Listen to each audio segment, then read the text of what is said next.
Hello everyone, this is Erik, the Asian movie enthusiast, and this is my review of Spring, Summer, Fall, Winter, and Spring, a Korean drama from 2003 that was directed by Kim Ki-duk. Now this was Korea's official submission to the Academy Awards for Best Foreign Language Film in the year that it was released. So this film is divided into 5 segments: Spring, Summer, Fall, Winter, and Spring.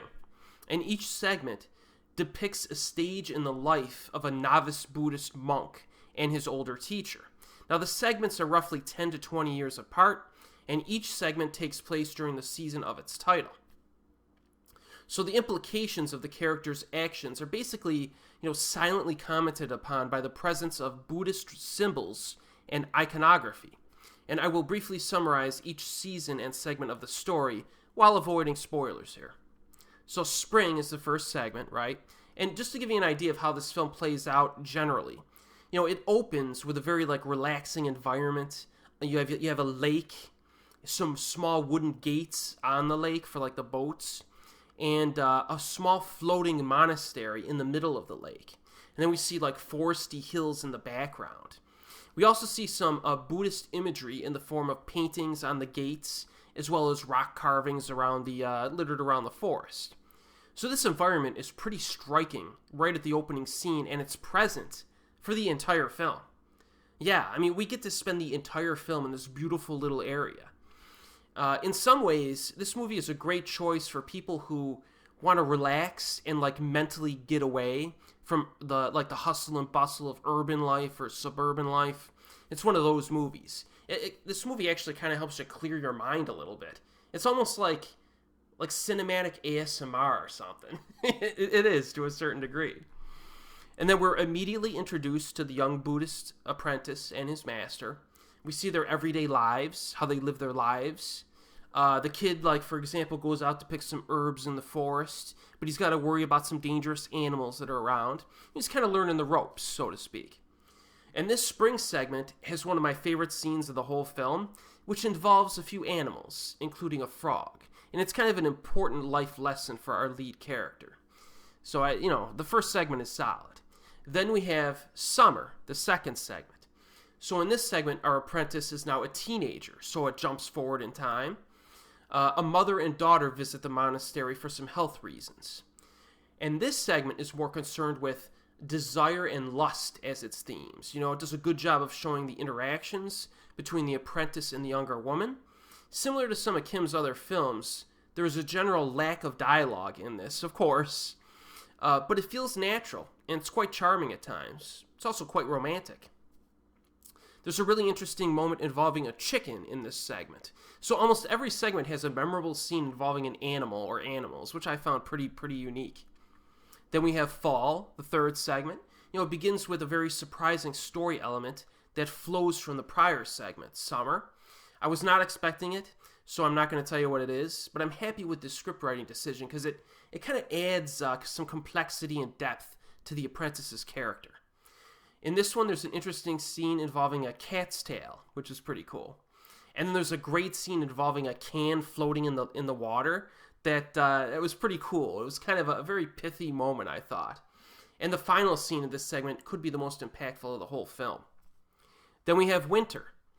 Love the cold weather atmosphere in this segment. You get falling snow, the lake is iced over, a very different kind of vibe going.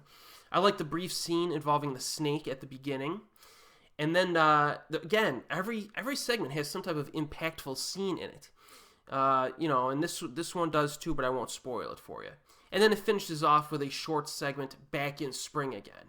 Kind of briefly wraps things up, brings everything full circle, good ending. So, this film really has kind of an everyday living aspect that works for it. And just watching how these people live is pretty cool to watch, especially when you take into consideration the unorthodox natural environment that they live in. And there are a lot of Buddhist concepts and themes in this film, which I'm not qualified to talk about, but I have read some online reviews and analyses of the film that kind of help me to understand a little bit of it. But even if you go into this and you don't understand the Buddhist undertones on an intellectual level, you can still feel them. It's kind of weird. You can just kind of feel what the film is going for.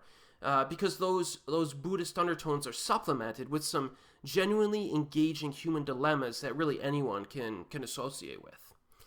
And then there's a very nice, just overall, it's just a nice balance to this movie, how it just balances everything out that I really liked.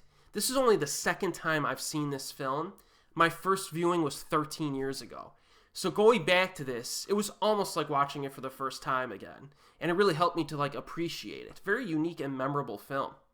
There are a few moments in this movie that may be inappropriate for children to watch, even though it's pretty much a family-friendly film, except for a few moments. So, if you're planning on watching this with your kids, I would say watch it yourself first, just to make sure that they can handle a few of the moments. But again, this is not like one of Kim's more violent films or anything like that. But there are a few little dodgy scenes in there.